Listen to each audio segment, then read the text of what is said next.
Ferrari's 1-2 finish in Melbourne has got fans excited. A great philosopher once said, "If it bleeds, we can kill it." And with Red Bull being defeated for only the second time in 26 races, Ferrari proved that they can bleed, though it's going to require some quite big mistakes from Red Bull to make it happen. This battle is still on the scale of Arnie versus Predator. Max Verstappen is a technologically advanced super alien that is programmed to do nothing but race cars, and Ferrari, quite surprisingly, are the plucky underdog trying to rescue F1 from the alien's territory. This metaphor really has some legs, doesn't it? What it fails to take into account, though, is the alien's slightly less intimidating best friend, Lando Norris, and his McLaren team, who are in the hunt as well. Today, I'll check out how Ferrari intend to replicate their Australian heist, and why they might need to be looking over their shoulder as well. So, don't go anywhere. Ferrari team principal Frederic Vasseur says his team's success at the Australian Grand Prix proved that Red Bull are more likely to make mistakes when placed under pressure. Carlos Sainz led teammate Charles Leclerc to a 1-2 finish in Melbourne as Ferrari capitalized on the early retirement of reigning world champion Max Verstappen. The Dutchman, who is seeking a fourth successive driver's title, came into the weekend on a 9-race winning streak, having won 19 of the last 20 races, but appeared far from certain of victory throughout, as Ferrari showed strong pace in practice. You could play it down, of course. Max Verstappen retired and Sergio Perez apparently had a visor tear-off stuck under his floor, which somehow justifies his 1-minute deficit to Carlos Sainz at the end of the race. I ran over a wheelie bin once and actually got to work quicker than normal, but then again I don't drive an F1 car, and the underside of my Honda Civic isn't really a performance-defining part. Red Bull still took a clear pole even after Ferrari looked so good in practice. That 4-point gap in the constructors surely won't be that small for very long. And the driver that won is the driver Ferrari's binning off at the end of the year. Australia is also proof, though, that the perennial Ferrari problems like sketchy tyre management and race execution are being solved. Perhaps Red Bull hired Ferrari's old tyre guy because they've inherited Ferrari's poor tyre management in Australia. Ferrari are seeing the positives of a weekend where Red Bull messed up. This weekend, I think, is good evidence that when we're putting everything together, and I'm not sure we'll be able to do it every weekend, we can put them a little bit under pressure, team principal Fred Vasseur said. And it's when they're under pressure that they will also make more mistakes. And we have to continue in this direction. We are much more confident of the fact that we can manage this kind of event. Relying on someone not fitting a brake properly to beat Max Verstappen isn't going to be a reliable strategy for victory. But even if he had been there, Ferrari had a good enough weekend to warrant a win. Vasseur said, "From lap 1 day 1, we were there. We were performant and it was quite smooth. And it's in this situation that we're doing the best car for the Sunday. I'm not focused at all on the performance of Red Bull. I'm focused on the performance of our car. We made a step forward." While the win was incredible for the Scuderia, the fact it was done on a weekend that Max Verstappen had a freak retirement is going to leave an asterisk next to it for most people. Instead, Ferrari's overall performance on the weekend should be the focus for fans. They've become a team known for making awful, championship-ending mistakes over the last decade. The Ferrari clown wall meme became all too real with Mattia Binotto leading the team, but in Australia, the new Vasseur-led regime proved that they can pull off a flawless weekend. Remember that all of this happened with Carlos Sainz still bandaged up after having his appendix out as well. However, a won battle does not mean a won war, and Vasseur was quick to say the team aren't getting carried away.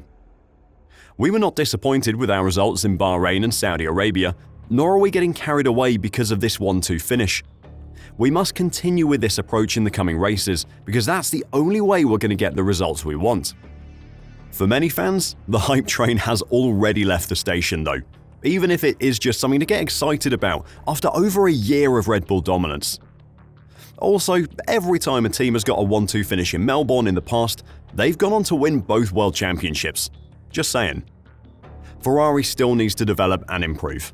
When they were in the title fight in 2022, they made the car worse over the course of the season, something that was not very helpful in their title challenge. Fortunately, Vasseur appears to think there is plenty more potential to be unlocked from a car that is much easier to develop than its predecessor. The car is much easier to drive, much easier to read also for the drivers. By the way, much easier to develop.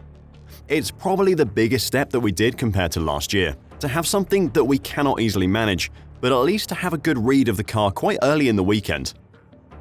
While Ferrari did have an impressive weekend in Australia, something that has been overlooked is the performance of the McLaren F1 team. Lando Norris, who finished third, was just 5.9 seconds behind Carlos Sainz and 3.5 seconds behind Charles Leclerc.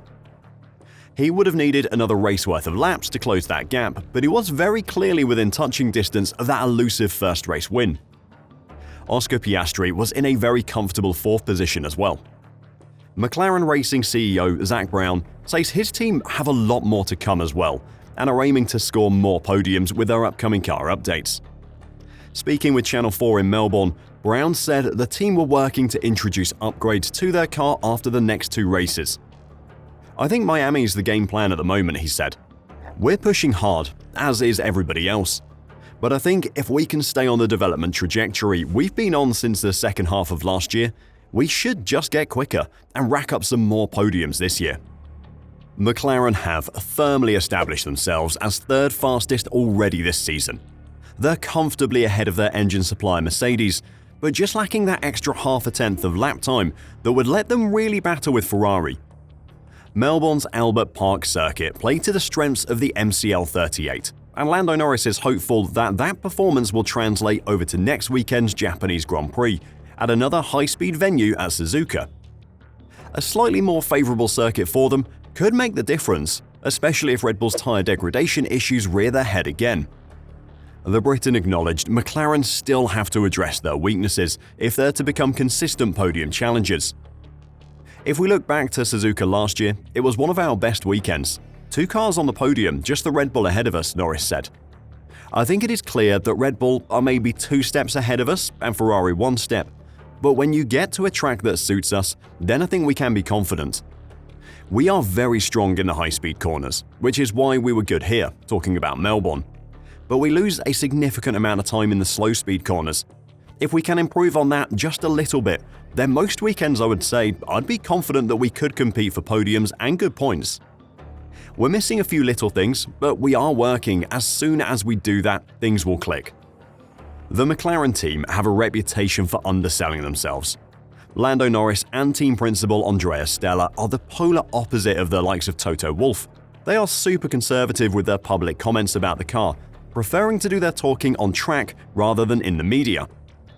For Lando to come out and say that they are able to fight for podiums consistently with a tiny bit of improvement is a sign that the team are very happy with the car. Andrea Stella sees Ferrari as a target within reach, especially with a view to the next race in Japan, where the MCL38 could well match the Suzuka layout. The positive news is that the Ferrari is faster, but not much faster. We were very close, which I think is encouraging for Japan, a track that has a higher ratio of medium high-speed corners to low-speed ones.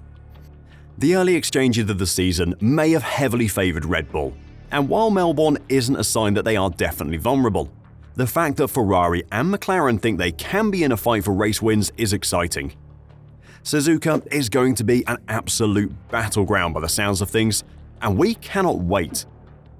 Are you encouraged by what you saw in Melbourne? Or are you keeping your hopes suppressed until you have seen another non-Red Bull win?